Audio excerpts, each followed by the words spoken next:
So my portion was 1 Samuel 11 through 14, or 11:14 through 12:22, and the real big thing was that it was the last act of Saul as a leader, or not Saul, Samuel as a leader, and the first act as the king of Israel. And there was a lot of confusion within the areas around it because there wasn't too much to make a sermon on. But then I finally figured it out, and I think I have something good for people. Why are you laughing? So my question is, how do you be a good king? Or how to be a good leader, I guess, because we don't need a king because there's only one king and he's up there. But that doesn't mean good kings that were liked and anointed. There was David, there was Solomon, and a couple other ones. But this passage was just, it really kind of focused on that, and I had a lot of confusion within it, and I had chose like 3 different points, but I finally think I picked a good one, and I think I'm going to find a good baseline on what a good leader is. So Samuel was a very faithful leader to God, and a very faithful leader to Israel. As it says in 1 Samuel, I think I have it on, I have slides now. This is so good. All right, yeah, Saul's coronation, Samuel's opinion on Saul, God's opinion on Saul, and the people's opinion on Saul. Now Samuel's, I don't know what that was.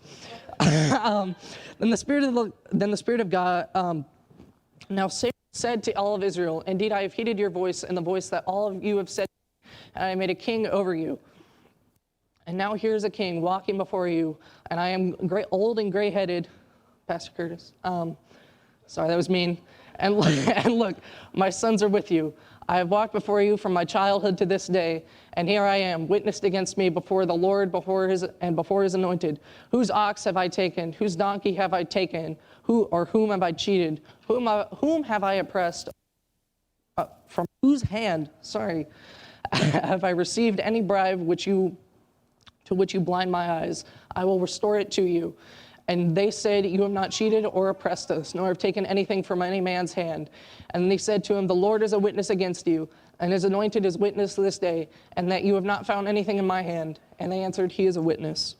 That section of verses was pretty powerful to me, as it was Saul. At first, I for some reason thought it was Saul, yes. At first, I thought it was Samuel being passive-aggressive to Saul, like, here's all the things he's going to do. But no.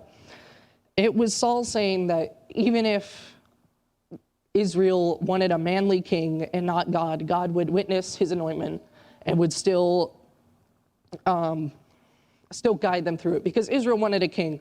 All of their enemies had hot, hunky kings, and Samuel was the only person that fit that.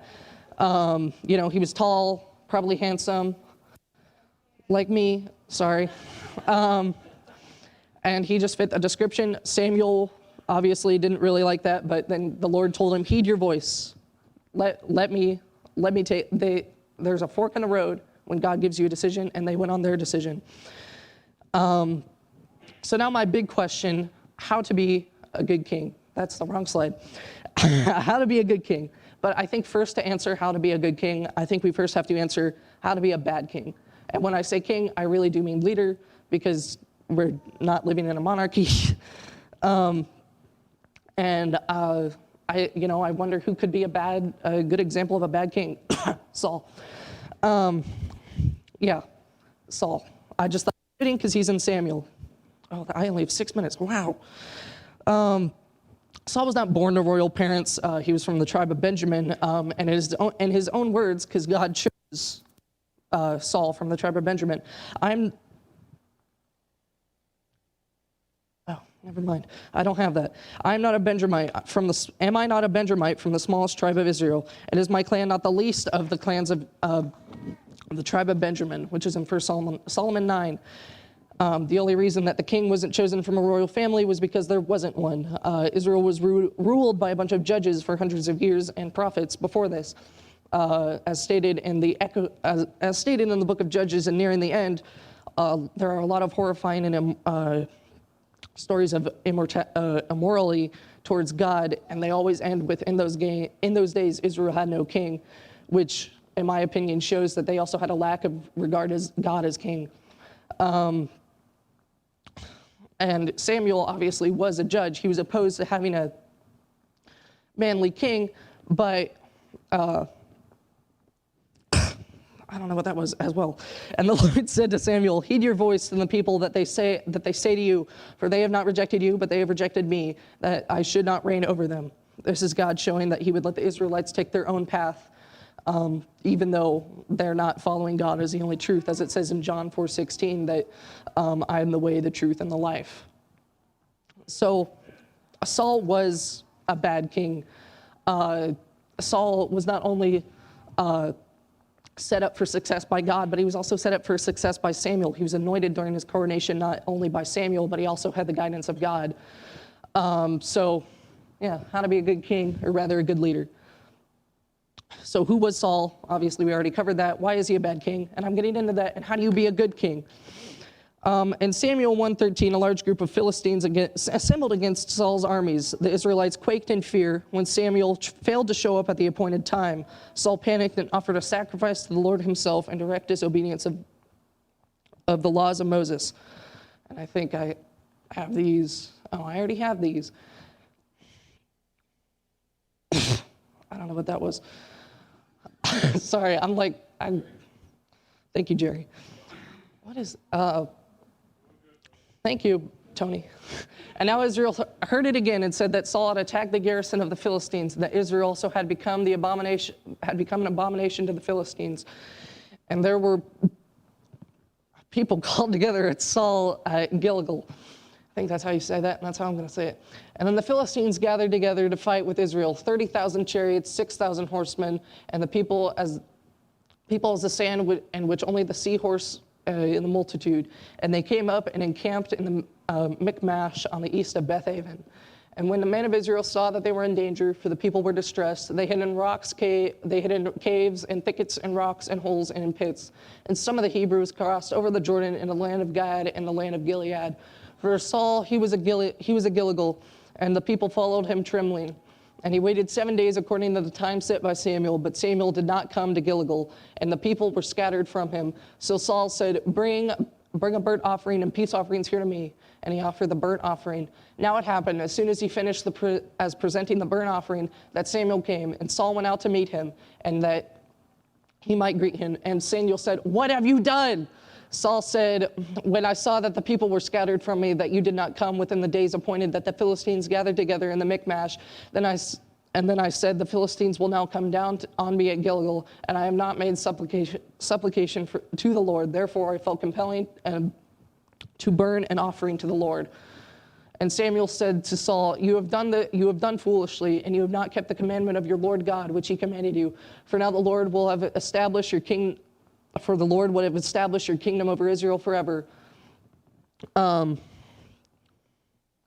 Which I think is just really, I think that would be just incredibly scary to be in Saul's situation, and then have Samuel, essentially your leader, tell you, hey, God's going to abolish your kingdom, and he's already looking for another king. It doesn't say it in 1 Samuel 13, but one could say that Saul was really crapping his pants, you know. Thank you. From reading the passages of Saul's life, it was clear that he was the weakest in times of battle. He never seemed to follow God's battle plan the way that he should. Now, obviously, that doesn't mean he wasn't a great battle leader. Saul conducted many military campaigns against the Moabites, the Ammonites, the Edomites, Aram Rahab, the kings of Zobah, the Philistines, and the Amalekites. The Amalekites were his final mistake. Because he was told by God to wipe them out, and he did, except for all of their cattle, which he then plundered, and then he let his king live, and then lied to Samuel about it, and then his king had a descendant who really destroyed Israel. Don't know what that was either. And the Bible even says wherever he turned, he was victorious. He was not a bad battle leader. He just was bad at following God like most Israelites in that time. Just because you're good at doing something one way does not mean you're good at doing it God's way. And I know I may be painting bad in a Saul light, but he wasn't the worst leader. Sure, he didn't follow God's laws most of the time, but he did bring the Israelites closer together. and proved a very good leader within his own ranks. But sadly, Saul was still corrupted. David was introduced within these chapters as just a small, tiny little shepherd, and his brothers were sent off to fight the Philistines. And he really wanted to go, but he couldn't because he had to watch over his tipping sheep, if you get that. But then his father sent him off to the battle camp, to check on his brothers and bring them supplies.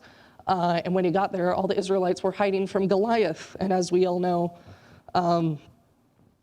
David killed Goliath. And Goliath, side note, was most likely a Nephilim, which is a combination of man and angel. It's in Genesis 6 if you really want to get into it, but I have 11 seconds and I don't have time for that. Thank you. David was already favored by God when he killed the giant with the stone.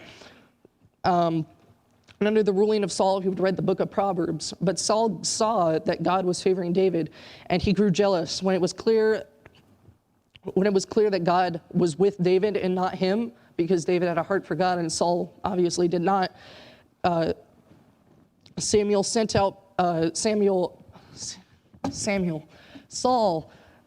used a ton of resources instead of defending Israel and a ton of men to find and track down David and try and kill him rather than to defend Israel. Then faced with the might of the Philistines, Saul sought out a medium in Endor, who was the witch queen, which is creepy, and tried to communicate with the now deceased Samuel. And then to see Samuel didn't like that, and he broke even more of God's rules. Now, there is a lot to learn with the life of Saul, and I know I'm not clicking through the slides, and I'm sorry. But in the end, Saul wasn't a bad king because he was weak or because he was incompetent or he had some other shortcoming. Rather, Saul failed because he did not trust God. From the beginning, when he had heard God's calling to be king, he hid in a warehouse. And